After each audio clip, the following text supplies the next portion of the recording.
경기도 의정중계탑 시간입니다. 북한의 정세가 급변하고 있죠. 최근 북한의 2인자였던 장성택의 처형, 남북관계 긴장을 고조시키고 있습니다.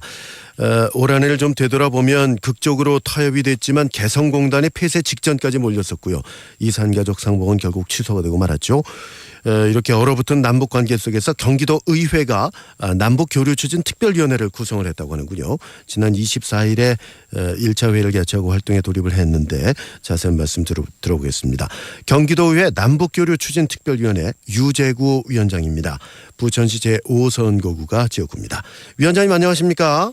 네, 반갑습니다. 유재구입니다. 중책을 맡으셨는데 최근에 남북관계 어떻게 지켜보이시는지요? 우리 남북관계 2010년도에 5.24 조치 이후에 남북관계는 계속적인 대결 국면에 있었죠.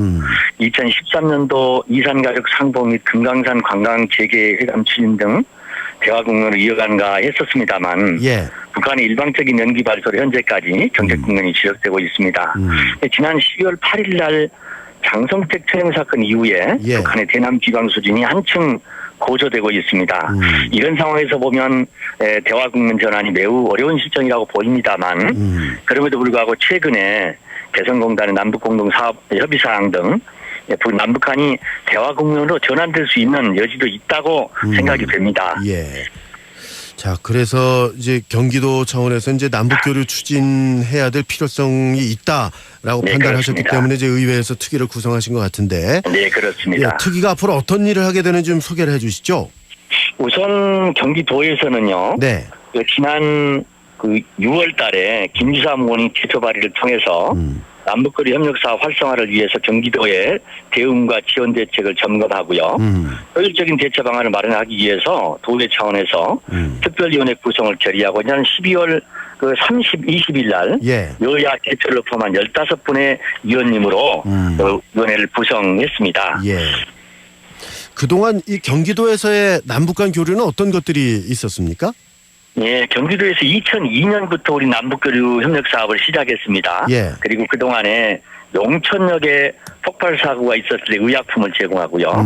북한 영유아 이유식 지원 등 인도적 지원과 평양 당공리의 농촌 현대화 사업 그리고 개풍 약물약 조성 사업, 말라리아 남북 공동 방역 사업 등 북한에 대한 인도적 지원과 각종 협력 사업을 추진해 왔었습니다.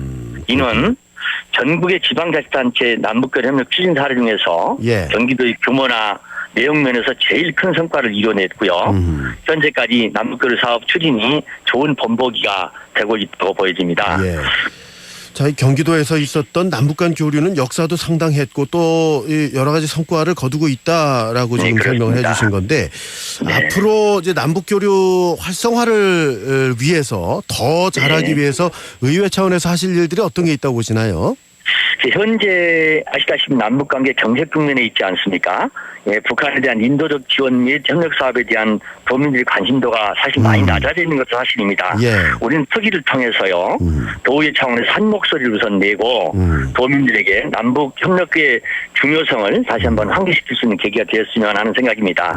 그리고 2014년도에 우리 경기도에서 추진할 계획이 있는 다양한 남북거리 협력 사업에 대해서 사전에 먼저 점검을 하고요. 그리고 효율적으로 사업이 추진될 수 있도록 역할을 다해 나갈 생각입니다. 그리고 특히 취약계층에 대한 인도적 지원 사업은 물론 지방정부가 할 수 있는 사업을 발굴해서 경기도가 추진할 수 있도록 할 것입니다. 또한 개성공단이라는 방문도 추진을 해서 도에서 지원할 수 있는 방안이 있으면 그 방안도 모색해보고자 합니다.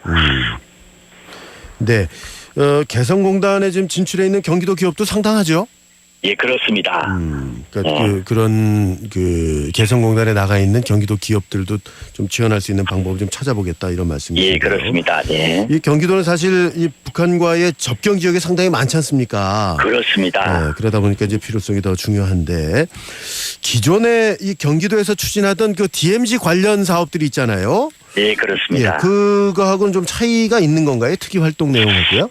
아니 DMZ 관련 사업은 아시다시피 DMZ에서요 조사하면 연구도 하고 관계기관 등의 합의 등을 거쳐서 추진해 나갈 과제입니다. 그런데 남북관계 대화의 협력을 통해 합의가 이루어지면 이제 추진할 거고요. 아마 큰 의미에서 보면 남북교류 사업이라고 할 수 있을 것입니다. 이것도요. 제가 좀 전에 말씀드렸듯이 큰 의미에서 보면 DMZ 사업이나 저희가 지금 하고자 하는 남북교류 사업에 대한 지원이 같은 의미라고 볼 수 있습니다만 우선 당장은 현실적인 그 남북관계 지원 사업이라고 해서 약간 분리될 수 있다고 생각이 됩니다. 예.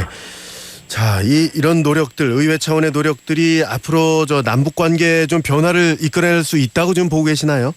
네, 지금 이제 현재로서는 남북관계 경제 증명이 장기화되고 있습니다만 우리 도의회 특위에서 다양한 논의를 통해서 경기도에서 추진하고자 하는 남북경제 사업이 다각적인 교류 활동으로 활성화되고 경기도가 평화적인 정착 및 통일 기반을 조성하는데 선도적 역할을 담당할 수 있을 것이라고 기대하고 있습니다. 이 특위는 언제까지 운영이 됩니까? 우선 저희 임기 말인 6월 말까지 되어 있습니다만 다음 저희 임기가 시작되더라도 그때도 계속해서 진행될 수 있도록 저희가 해나갈 계획입니다. 알겠습니다. 자, 2013년 이제 새해미친데요. 이 경기 도민들께 인사 말씀 좀 해주시고 맺겠습니다. 감사합니다. 도민 여러분 매우 어려운 한 해가 지나가고 있습니다. 내년도 더욱더 어려울 것이라는 여러 가지 지표가 있습니다만 그럼에도 불구하고 희망을 잃지 않고 내년을 저희들이 잘 이끌어가서 도민님들이 편안하게 그리고 행복하게 살 수 있는 그런 한 해가 될 수 있도록 최선을 다하겠습니다. 희망을 가지시기 바랍니다. 감사합니다. 오늘 말씀 고맙습니다. 고맙습니다. 네, 경기도 의정중개탑이었습니다. 이 경기도 의회에서 남북교류 추진 특별위원회를 구성을 했는데 특위위원장을 맡고 있는 유재구 의원과 도의원과 말씀 나눴습니다. 경기도 의정중개탑 시간입니다. 북한의 정세가 급변하고 있죠. 최근 북한의 2인자였던 장성택의 처형, 남북관계 긴장을 고조시키고 있습니다. 올 한 해를 좀 되돌아보면 극적으로 타협이 됐지만 개성공단의 폐쇄 직전까지 몰렸었고요. 이산가족 상봉은 결국